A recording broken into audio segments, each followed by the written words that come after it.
या इलाही तू मेरा महबूब है, या इलाही तू मेरा माशूक है, या इलाही मुझसे मुझको दूर कर, ताके देखो मुझ में तुझको एक नजर। कुफ्र शिरको मेरे दिल से दूर कर, मेरे दिल में इश्क़ हक़ गुलजार कर।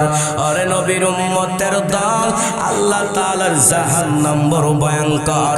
জাহান্নাম কোন ব্যক্তির জন্য সম্ভব না সহ্য করবে। অতএব বান্দা, আল্লাহ তাআলা আমাকে আপনাকে প্রেরণ করেছেন আল্লাহ তাআলার ইবাদত করার জন্য। যদি তুমি আমি আপনি বান্দা যদি আল্লাহর ইবাদত করতে চাই, তার আগে আপনার চেষ্টা করতে হবে কিনা। কালেমার তালকিন দিও বারে আল্লাহু আকবার। মরণের চিঠি যখন আসবে আমার, কালেমার তালকিন দিও বারে বার, প্রাণ ভরে দেখিব চেহারা তুবাই, দেখে নাও রোজা তুবাই। রাসূলুল্লাহ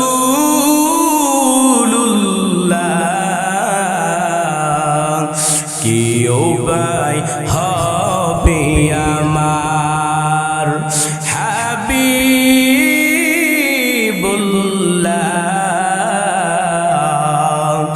কেউ ভাই হবে আমার।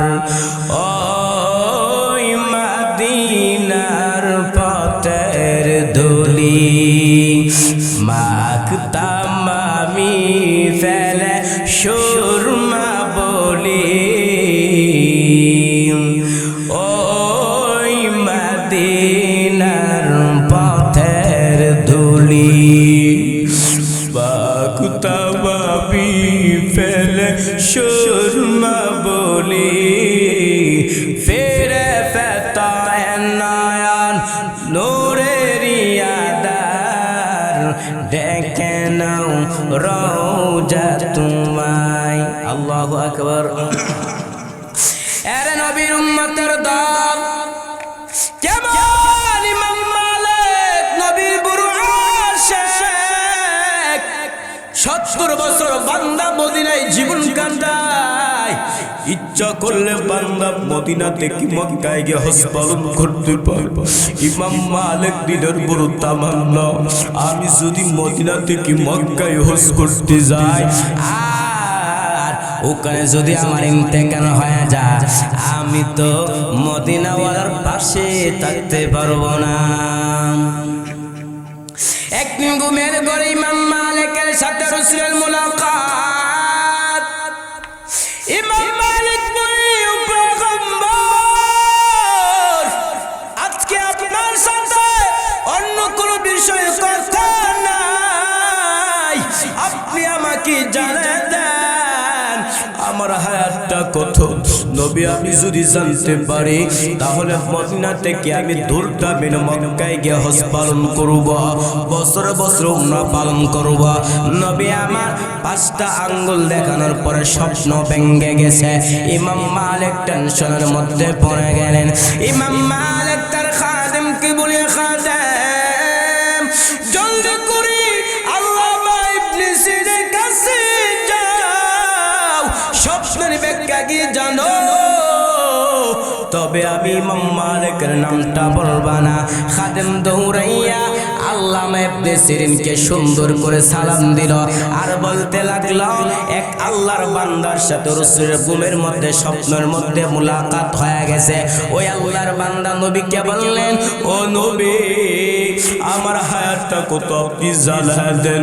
নবী আমার 5টা আঙ্গুল দেখার পরে স্বপ্ন ভেঙে গেছে, এবার আপনি স্বপ্ন ব্যাখ্যা করেন। আল্লামা ইবনে সিরিন বলেন, স্বপ্নের ব্যাখ্যা দিতে পারবো, তার আগে নামটা বলতে হবে। খাদেম বললেন সাবধান, নাম বলা যাবে না।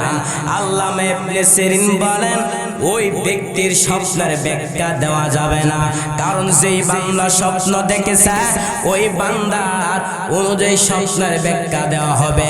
কারণ কোন বেঈমান যদি বলে আমার নবী ডাস্টবিনের মধ্যে পড়ে আছে, আমরা বলবো ওই বেঈমানের ঈমান ডাস্টবিনের মধ্যে পড়ে আছে। এর নবীর উম্মতের দল খাদেম দৌড়াইয়া ইমাম মালিককে বললেন, মালিক আপনার নাম না বলে স্বপ্নের ব্যাখ্যা দিবে না। খাদেম ইমাম মালিক ঢাকটা বলে, ও খাদেম যাও জলদি করে আল্লাহ ইবনে সিরিনকে গিয়ে বলো, তারপর স্বপ্নের ব্যাখ্যাটা জানা বড় জরুরি।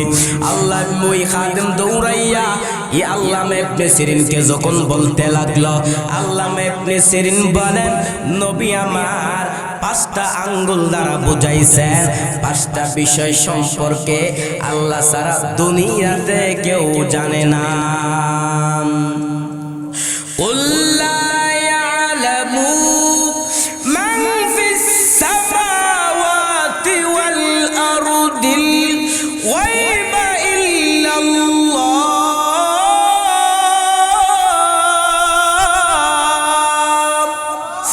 আল্লাহ তাআলা বলেন, ও পয়গম্বর আপনি মানুষদেরকে জানিয়ে দেন জমিনের মধ্যে আল্লাহ ছাড়া কেউ গায়েব জানে না। 1 নম্বরে একটা মানুষ আগামীকাল কি করবে কে জানেন? জোরে বলেন। 2 নম্বরে একটা মানুষ আগামীকাল কি বক্ষণ করবে, কি রুজি করবে কে জানেন? 3 নম্বরে একটা মানুষ কখন কোথায় মারা যাবে কে জানেন? 4 নম্বরে আগামীকাল বৃষ্টি হবে নাকি হবে না কে জানেন? 5 নম্বরে মায়ের গর্ভের সন্তানটা ছেলে হবে নাকি মেয়ে হবে কে জানেন? এর নবীর উম্মতের দল ওই স্বপ্নের ব্যাখ্যা জানার পরে ইমাম মালিক আর মদিনা থেকে যাই না। কেন? কারণ কি নবীর প্রতি কেমন সাহাবায়ে কেরামের কেমন আকীদা ছিল, ইমাম মালিক কেমন বড় আশিক, তার কারণটা কি হাদিস শরীফের মধ্যে আসছে। মায়ের নবী আমার উম্মতের জন্য কেমন পাগল ছিল, উম্মতের জন্য কেমন দিশাহারা ছিল। আম্মা আয়েশা বললেন, ও সাহাবায়ে কেরামের দল আমি একদিন রাসূলের কই বিছানার মধ্যে শুয়েছিলাম, হঠাৎ করে দেখলাম নবী আমার পাশে নাই। আমি খুঁজতে গিয়ে দেখলাম নবী আমার জান্নাতুল বাকির মধ্যে গিয়ে উম্মতের মাগফিরাত কামনা করতেছেন। আরে নবীর উম্মতের দল ওই নবীর সুপারিশ ছাড়া কি জান্নাতে যাওয়া সম্ভব হবে? আরো জোরে বলেন, আগা নবীর উম্মতেরা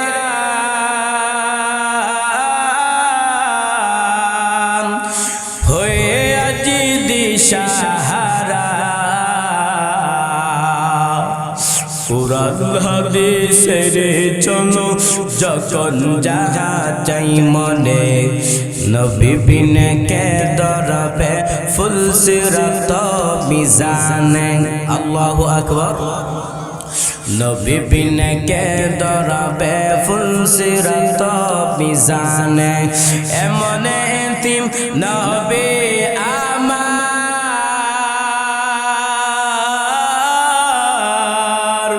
পিতা মাতা নাই যে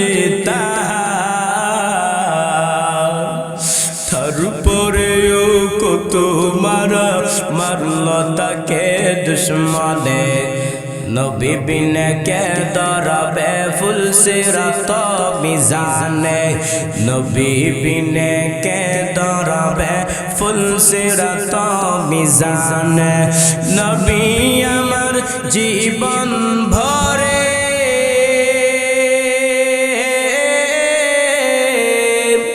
দিনের লাগি কষ্ট করে, দান শহীদ করিল, দান শহীদ করিল ওহুদের ময়দানে, নবী বিনে কে দরবে ফুল সিরাত মিজানে, নবী বিনে কে দরবে ফুল ফুলসিরাত মিজানে। আরে নবীর উম্মতের দল সাহাবায়ে কেরাম নবী কেমন উম্মতের প্রতি কেমন মায়া দরদ ছিল, এজন্য সাহাবায়ে কেরাম তো নবীকে ভালোবেসেছেন, ইমাম যারা ছিল তারাও নবীকে ভালোবেসেছেন। অতএব বান্দা, যদি আমি আপনি নবীকে যদি ভালো করে আমি আপনি ভালোবাসতে পারি, নবীর আদর্শ যদি চলতে পারি, তাহলে আল্লাহ তাআলা আমাকে আপনাকে জান্নাত দিবে। নতুবা বান্দা জাহান্নামের মধ্যে জ্বলতে হবে। জাহান্নাম কেমন ভয়ঙ্কর! বর্তমানে একটা সূর্য 30 কোটি 9 লক্ষ মাইল উপরে সূর্য, কিন্তু এখন সূর্য নাই। হাসরের ময়দানে আল্লাহ সূর্যকে বলবে, সূর্য তোর যত তাপ তুই জমিনের মধ্যে ছেড়ে দে। সূর্যের তাপে জমিনটা হয়ে যাবে থামা, গুনাহগারে মগজ টাস টাস করে ফেটে যাবে, পায়খানার রাস্তাগুলো নারী বুড়ি পায়খানার রাস্তা দিয়ে পড়ে যাবে। শুধু তাই না, অপরদিকে জাহান্নামে কঠিন হুঙ্কার মারে। আল্লাহ তাআলা বলবে, ফেরেশতারা তোমরা জাহান্নামকে ভালো করে বেঁধে নাও। জাহান্নামকে ভালো করে ধরতে পারে না। 70,000 রহমতের ফেরেশতারা জাহান্নামকে ভালো করে বেঁধে নিবে। এক একটা শিকলে করে 70,000 ফেরেশতা ধরে রাখবে, তারপর জাহান্নামকে ধরতে পারে না।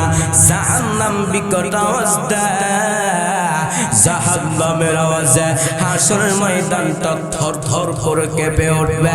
শুধু তাই না, আমার আল্লাহ তাআলা কুদরতি হাতের মাধ্যমে সামান্য একটু পানি দিয়ে ফেরেশতাদেরকে বলবেন, ওরে ফেরেশতারা তোমরা জাহান্নামের গায়ের মধ্যে ছিটা দাও। ফেরেশতারা যখন পানি ছিটা দিবে, জাহান্নাম কঠিন হুঙ্কার মারে না। ফেরেশতারা বলবে, মালিক এটা কেমন পানি দিছো?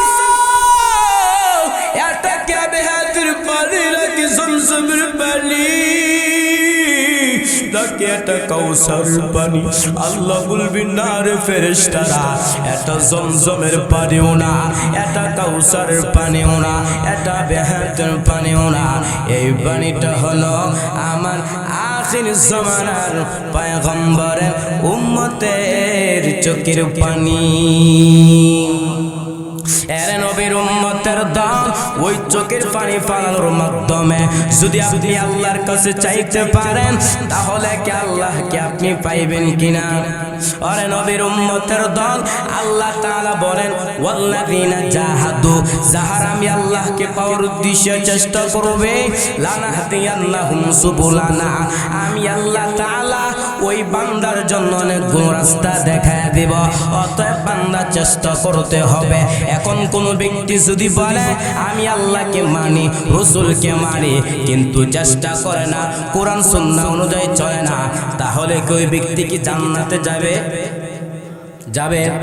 আরে নবীর উম্মতের দল, যদি আপনারা থাকেন ছোট্ট একটা ঘটনা বলার পর আলোচনা শেষ করে ফেলবো, থাকবেন তো? আরে নবীর উম্মতের দল, যদি আমি আপনি জবান দিয়ে বলি আল্লাহকে মানি, নবীকে ভালোবাসি, কিন্তু নবীর আদর্শ যদি না মানি, জান্নাত পাওয়া সম্ভব না। আরে নবীর উম্মতের দল আবু তালেব বলেন, আবু লাহাব বলেন, আবু জাহেল বলেন, নবী মুহাম্মদকে কি তারা কম মায়া মহব্বত করছে? এজন্য তারা কি জান্নাতে যাবে? আরে নবীর উম্মতের দল, ছোট্ট একটা ঘটনা বলতেছে, ভালো করে শ্রবণ করেন। ওই রহমাতুল লিল আলামিন মক্কার মধ্যে যখন ধর্মের দাওয়াত দিতেছেন, নবীর মা নাই, নবীর বাবা নাই, চাচা আবু তালেব নবীকে গার্জিয়ান করতে করতে যাচ্ছে। ওই রহমাতুল লিল আলামিন মক্কার মধ্যে যখন ধর্মের দাওয়াত দিতেছে, মক্কার যত লিডাররা আছে, যত নেতারা আছে, সব নেতারা চাচা আবু তালেবের কাছে এসে বলা আরম্ভ করলো, ওরে আবু তালেব, তোমার ভাতিজা মুহাম্মদ আমাদের ধর্মের বিরুদ্ধে কথা বলে। ও মুহাম্মদ, তোমার ভাতিজাকে বলো সে তার ধর্মের কথা তার নিজের গণ্যের মধ্যে যেন রাখে, আমাদের লোকদের কাছে যেন বলে না বলে। রহমাতুল লিল আলামিন এই মক্কার জমিনে নবীর মা নাই, নবীর বাবা চাচা আবু তালেব নবীকে গার্জেন করতে করতে যাচ্ছে। ওই আবু তালেব নবীকে সামনে পাইয়া বলা আরম্ভ করলো, ও মুহাম্মদ, তুমি নাকি মক্কার মধ্যে নতুন কোন ধর্মের কথা বলো? না না না, ওই ধর্মের কথা তুমি সবার কাছে বলতে পারবা না। ওই ধর্মের কথা তুমি তোমার নিজের গণ্ডির মধ্যে রাখবা, আমাদের লোকদের কাছে বলার প্রয়োজন নাই। রাহমাতুল লিল আলামিন চাচা আবু তালেবের ওই কথা শুনিয়া নবীজির চোখ দিয়ে টপ টপ করে পানি পড়া আরম্ভ করলো। চাচা আবু তালেব বলেন, ও মুহাম্মদ, আমি তো তোমাকে এমন কোনো কথা বলি নাই যেই কথা বলার কারণে তুমি মুহাম্মদের মনের বড় কষ্ট হবে। ও ভাতিজা, চোখের পানি মুছো, আমি তোমার কান্না বিন্দু পরিমাণ সহ্য করতে পারবো না। ওই রাহমাতুল লিল আলামিন বলে, চাচা যান, আপনি আমাকে মহব্বত করলে না করলে নাই, তারপর আমি ধর্মের দাওয়াত দেওয়া বন্ধ করব না। এর নবীর উম্মতের দল চাচা আবু তালেব নবীকে জান দিয়া মহব্বত করেছেন, কিন্তু নবীর আদর্শ মানে নাই। এজন্য চাচা আবু তালেব কি জান্নাতে যাবে নাকি জাহান্নামে? আরো জোরে বলেন। এর নবীর উম্মতের দল চাচা আবু তালেব নবীকে বলতে লাগলো, ও মুহাম্মদ, ওই যে মক্কার যত লিডাররা আছে সবাই আমাকে বলেছে বলে দেওয়ার জন্য, এজন্য আমি তোমাকে বলে দিলাম। তবে যাও যাও, আমি বলার পরে তোমাকে ব্যথাঘাত করার চেষ্টা করবে। আমি চাচা আবু তালেব যতদিন দুনিয়ার মধ্যে থাকব ততদিন তোমার উপর খুব ব্যথাঘাত করার চেষ্টা করবে, কোশ্চিন কালো সম্ভব হবে না। এর নবীর উম্মতের দল চাচা আবু তালেব যেদিন দুনিয়া থেকে বিদায় হয়ে চলে যাবেন, রাহমাতুল লিল আলামিন বলে, চাচা যান, আপনি তো আমাকে মহব্বত করছেন, কিন্তু ওই হাসরের মাঠ আপনি যদি জাহান্নামের মধ্যে যান, আমি ভাতিজা মুহাম্মদের বদের বড় কষ্ট হবে। ও চাচা যান, আপনি কালিমা পড়ে ইসলাম গ্রহণ করেন।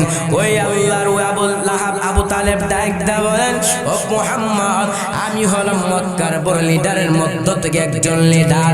আজকে যদি আমি কালিমা পড়ে ইসলাম গ্রহণ করে যাই, সবাই বলবে আমি হারামি।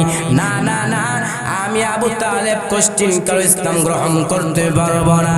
আল্লাহ তাআলা জিবরাইল আমিনকে বলবে, জিবরাইল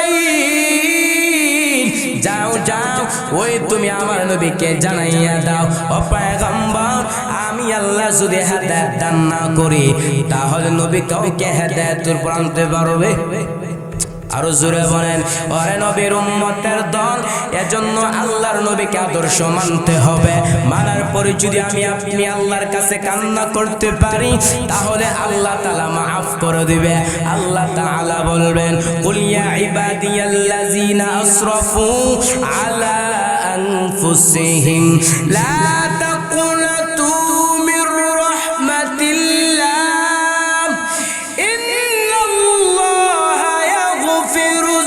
الذنوب جميعا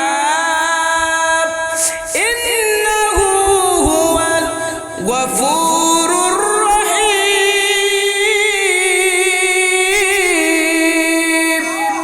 আল্লাহ তাআলা বলবেন, বান্দা সীমা লঙ্ঘন করেছ, গুনাহের কাজ হয়ে গেছে, চোখের মাধ্যমে গুনাহের কাজ হয়ে গেছে, জবানের মাধ্যমে গুনাহের কাজ হয়ে গেছে, আমি আল্লাহর কাছে তওবা করো, আমি আল্লাহ তোমাকে মাফ করে দেব। ওরে নবীর উম্মতের দল, মুসা পয়গম্বর মানুষদের কিনে মিশরের জমিনে বৃষ্টি নাই, দোয়া করবে মিশরের জমিনে বৃষ্টির জন্য। আল্লাহ তাআলা বললেন, ও পয়গম্বর মুসা, তুমি যেই মজলিসের মধ্যে দোয়া করার জন্য ব্যবস্থাপনা করেছ, ওই মজলিসের মধ্যে একজন জিনাকার আছে, তাকে উঠায়া দাও, নইলে জমিনের মধ্যে বৃষ্টি দেওয়া হবে না।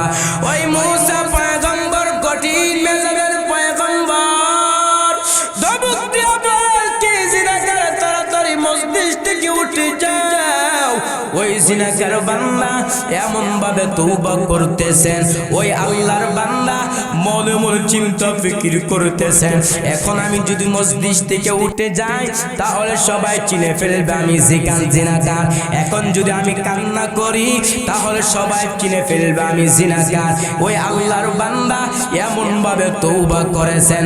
ওই আল্লাহর বান্দা বলতে লাগলো, ও আল্লাহ, আপনার একটা নাম হচ্ছে রহমান, আপনার একটা নাম হচ্ছে সাত্তার, আপনার একটা নাম হচ্ছে গফফার। ও আল্লাহ, এই নামগুলোর উসিলায় আয় আল্লাহ আপনি আমাকে মাফ করে দেন। এর নবীর উম্মতের দল ওই আল্লাহর বান্দা এমন ভাবে তওবা করেছেন, সাথে সাথে আল্লাহ তার দোয়াকে কবুল করে ফেলেছেন। শুধু তাই না, মিশরের জমিনটা একদম মেঘাচ্ছন্ন হয়ে গেল, বৃষ্টি পড়া শুরু হয়ে গেল। মুসা পয়গম্বর বললেন, আল্লাহ তুমি বললো জিনাকার না উঠলে বৃষ্টি দিবা না, জিনাকার তো উঠে নাই, বৃষ্টি দিলা কেন? আল্লাহ তাআলা বললেন, ও মুসা পয়গম্বর, তুমি কি জানো না আমার একটা নাম হচ্ছে রহমান? তুমি কি জানো না আমার একটা নাম হচ্ছে সাত্তার? ওই বান্দা আমার রহমানের উসিলা দিয়া, সাত্তারের উসিলা দিয়া আমার কাছে তওবা করেছে। আমি আল্লাহর অন্তর মায়া লেগে গেছে, সাথে সাথে আমি আল্লাহ ওই বান্দাকে মাফ করে দিয়েছি। এর নবীর উম্মতের দল, অতএব যদি আমি আপনি যদি আল্লাহকে পাইতে চাই তাহলে কান্না করতে হবে, চেষ্টা করতে হবে কিনা? আল্লাহ তাআলা বলেন, যাহারা আমি আল্লাহকে পাওয়ার উদ্দেশ্যে চেষ্টা করবে। কিভাবে চেষ্টা করবে? টাকা পয়সার মাধ্যমে। তোমার সামর্থ্য আছে, তুমি মাদ্রাসার জন্য দান করবা। মাদ্রাসার মধ্যে দান করার পরে ওই ছাত্র ছাত্রীরা মাদ্রাসা থেকে ইলম শিখবে। নবী আমার বলেন, যারা মাদ্রাসার মধ্যে পড়বে, আল্লাহর নবী বলেন, মান সালাকা তারিকান ইয়ালতামিসু ফীহি ইলমান সাহালাল্লাহু লাহু বিহি তারিকান ইলাল জান্নাহ। নবী আমার বলেন, যারা দিন শিক্ষার জন্য যখন ঘর থেকে বের হয়, মাদ্রাসার মধ্যে পড়ে, আল্লাহ তাআলা ওই ব্যক্তিদের জন্য জান্নাতের রাস্তা আল্লাহ সহজ করে দেয়। তো সহজ করে দিয়ে যদি আপনি চেষ্টা করতে পারেন, টাকা পয়সার মাধ্যমে মাদ্রাসার ছাত্র পড়তে পারে, তাহলে তো আপনি তো যাবেন জান্নাতে, ঠিক না?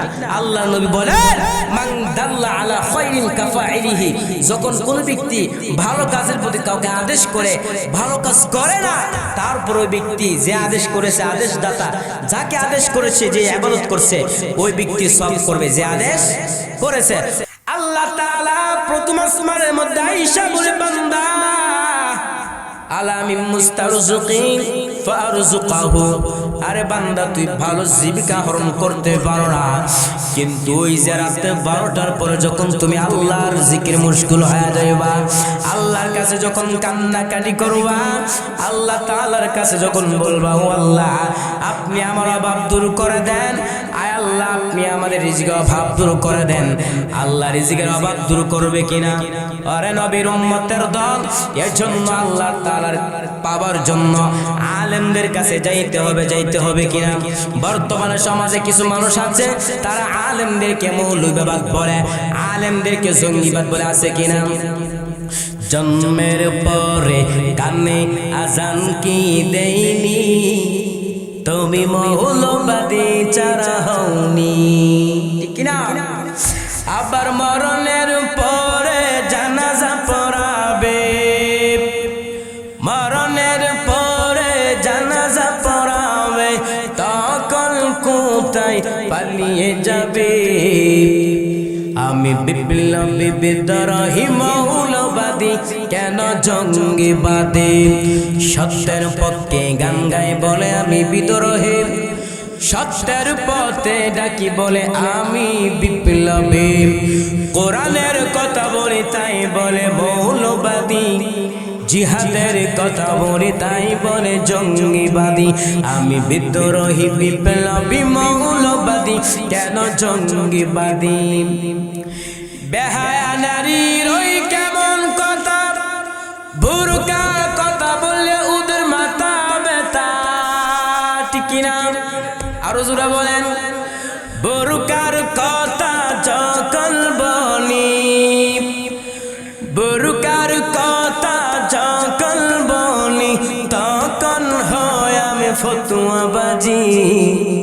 কথা বলেন, ফতোয়াবাজি কিনা আমি বিপ্লবী বিদ্রোহী মৌলবাদী কেন জঙ্গিবাদী কে মনে করে ওই হলুমান ধারি টুপি দেখলে তালেবান আব্বাস সিংহের চেয়েও বেশি ভয় পাই সিংহের চেয়েও বেশি ভয় পাই মাথায় পাগড়ি দেখে যদি ঠিক না আমি বিদ্রোহী বিপ্লবী মৌলবাদী কেন জঙ্গিবাদী সত্যের পক্ষে গান গাই বলে আমি বিদ্রোহী সত্যের পথে ডাকি বলে আমি বিপ্লবী কোরআনের কথা বলে তাই বলে মৌলবাদী জিহাদের কথা বলি তাই বলে জঙ্গিবাদী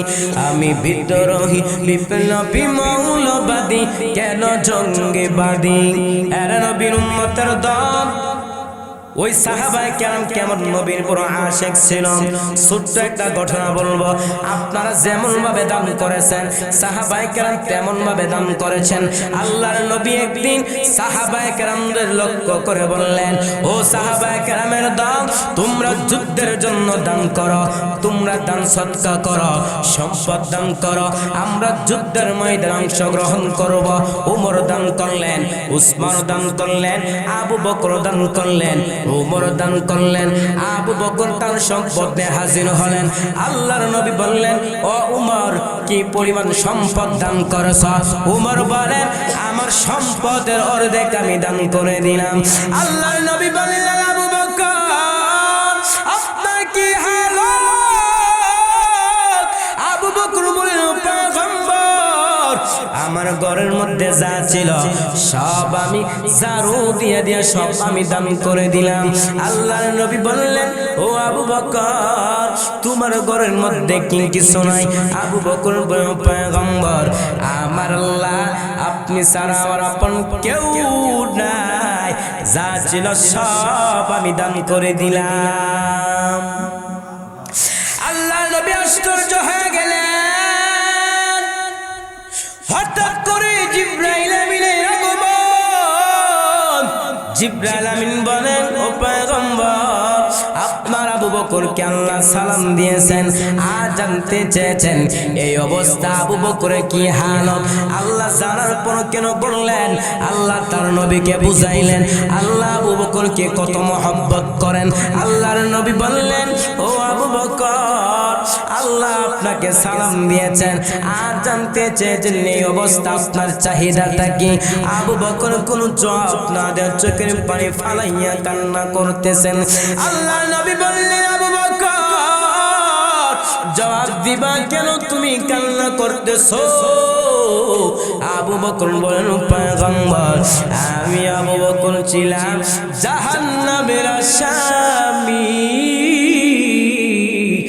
চিন্তা আমি আবু বকরকে কিন্তু আপনার সোহবতে আসার কারণে আল্লাহ আমি আবু বকরকে এত সম্মান দান করেছেন যেমন আল্লাহ তাআলা স্বয়ং আমি আবু বকরকে আল্লাহ সালাম পৌঁছায়া দিয়েছেন ওরে নবীর উম্মতের দল সাহাবায়ে কেরাম তো কান্না করেছেন চেষ্টা করেছেন হযরত উসমান রাদিয়াল্লাহু তাআলা আনহু কবরের সামনে দিয়া যখন যাইতেন কান্না করতেন সাহাবায়ে কেরাম বললেন উসমান কবরের পাশ দিয়া গেলে তুমি কান্না করো কেন উসমান ডাক দিয়া বলল সাহাবায়ে কেরাম আমি কবরের পাশ দিয়া যাওয়ার সময় কান্না করার কারণটা হলো কারণ কবর হলো প্রথম ঘাঁটি যাদের এই প্রথম ঘাঁটি ঠিকঠাক হয়ে যাবে তাদের পরবর্তী কাজ সহজ হয়ে যাবে এজন্য আমি উসমান ওই কবরের পাশ দিয়ে যখন হেঁটে যায় যখন কান্না করে আরে নবীর উম্মতের দল অতএব বান্দা আল্লাহকে পাওয়ার জন্য চেষ্টা করতে হবে নামাজের মাধ্যমে চেষ্টা করবা যাকাতের মাধ্যমে চেষ্টা করবা দান সদকার মাধ্যমে চেষ্টা করবা নামাজের মাধ্যমে চেষ্টা করবা যখন তুমি চেষ্টা করতে পারবা তখন আল্লাহ তাআলা তোমাকে রাস্তা দেখায় দিবে আর রাস্তায় যদি আপনি পেয়ে যান তাহলে আল্লাহ তাআলা আপনাকে জান্নাত দিবে জান্নাতটা কেমন সুন্দর আমার আল্লাহ তাআলা হাদিসে কুদসিতে বলেন আ'দাতু লিইবাদিয়াস সালিহিন মা লা আইনুন রাআত ওয়া লা উযুনুন সামিআত ওয়ালা খাতারা আলা কলবি বাশার। আমার আল্লাহ তাআলা হাদিসে কুদসিতে বলেন আ'আদাতু লিইবাদিয়াস সালিহিন, সালেহ বান্দাদের জন্য আমি আল্লাহ তো একটা সুন্দর জান্নাতটা সাজাইয়া রাখছি। বলে মালা আইনুন রাআত, পৃথিবীর কোন চোখ ওই জান্নাতটা দেখে নাই, ওয়ালা উযুনুন সামিআত, পৃথিবীর কোন কর্ণ শ্রবণ করে নাই, ওয়ালা খাতারা আলা কলবি বাশার, পৃথিবীর কোন অন্তর উপলব্ধি করতে পারে নাই জান্নাতটা কেমন সুন্দর। ওই জান্নাতের মধ্যে আমি আপনি যাইতে চাই কিনা? চান না? কারা কারা জান্নাত চাই না হাত তোলা দেই। চান না? হ্যাঁ হ্যাঁ চান? হাত তুলে দিয়েছেন কে না চাইলে? আরে নবীর উম্মতের দল, অতএব বান্দা যদি আমি আপনি আল্লাহকে চেষ্টা করতে পারি, আল্লাহ রাস্তা দেখাবে কিনা? এজন্য রাস্তা অনেকগুলো রাস্তা আছে। অতএব আমি আপনি যেন আল্লাহকে পাওয়ার জন্য চেষ্টা করতে পারি। চেষ্টা তো অনেক বললাম, নামাজের মাধ্যমে চেষ্টা করতে পারেন, দান সদকার মাধ্যমে চেষ্টা করতে পারেন, কোরআন সুন্নাহ অনুযায়ী চলার মাধ্যমে চেষ্টা করলে আল্লাহ কি দিবে? জান্নাত দিবে। জান্নাত অনেক সুন্দর। অতএব আল্লাহ তাআলা যেন আমাকে আপনাদেরকে যেন সুদূর হবিগঞ্জ থেকে আসলাম, কিছু কথা বললাম, আল্লাহ তাআলা আমাকে আপনাদেরকে সবাইকে কবুল করুক। ওয়া আখিরু দাওয়ানা আলহামদুলিল্লাহি রাব্বিল আলামিন।